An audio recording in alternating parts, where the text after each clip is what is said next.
Mainit-init pang ang mga balita mga pare ko ay patuloy na nagiging usapin nga ang sitwasyon ni Mikey Williams sa PBA matapos ang matagumpay nga na karera kasama ang TN3 Tropang Giga kabilang ang dalawang kampyonato.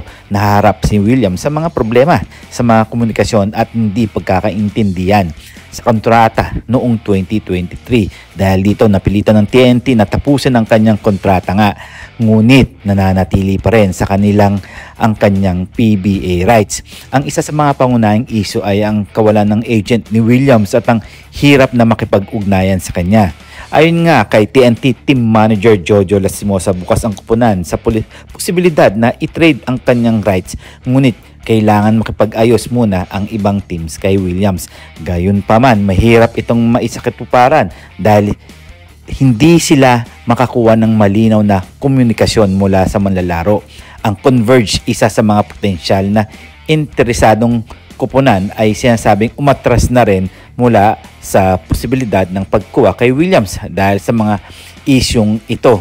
Well, alam naman natin dahil mahirap talaga si Williams sa makausap.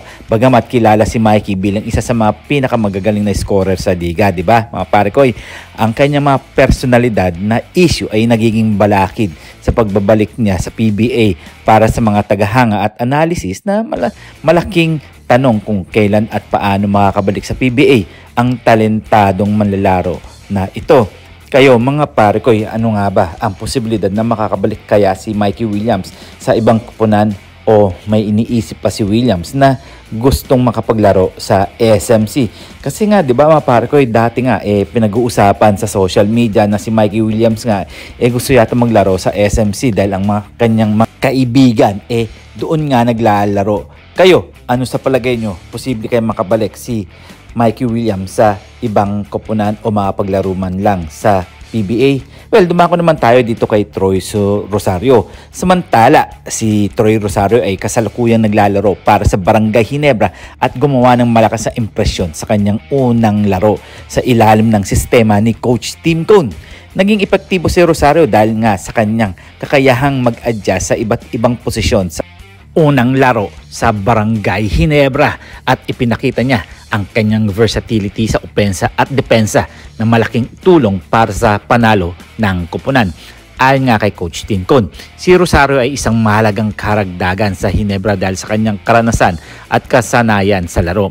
Ang kanyang leadership at abilidad na maglaro sa ilalim ng pressure ay umaangkop sa playing style ng koponan, lalo na't may mga hangaring makamit muli ang kampyonato sa kasalukuyang conference. Sa kabila ng mga pagbabagong ito nananatiling mataas ang kumpiyansa ng coaching staff sa kanyang kontribusyon. Nakikita si Rosario bilang isa sa mga susi ng kanilang tagumpay sa hinaharap at pinapaboran ng maraming tagahanga ang kanyang pagiging parte ng Barangay Ginebra.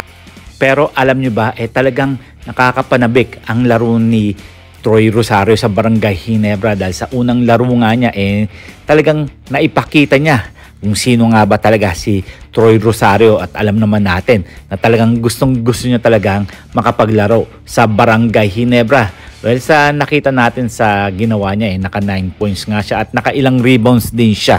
Nakakatuwa lang dahil nga napanalo niya ang unang laban at syempre tatanungin pa ba yan yung pangalawang laban nga nila sa Phoenix, talagang tinambakan nila. At kung akong tatanungin mga pare ko, talagang napakalaki ang naitulong ni Troy Rosario sa Barangay Ginebra. Well, siguro sana nga magtuloy-tuloy ito at mapatunayan ni Troy Rosario na karapat dapat talaga siya sa Gin Kings na never say die. Well, siguro kayo, ano ang inyong masasabi dito? Magkomento kayo at syempre sasagutin natin yan isa-isa. Huwag natin kakalimutan na mag-subscribe, mag-comment, like, and share, and please click the bell para ma-receive ninyo lahat ng aking notifications.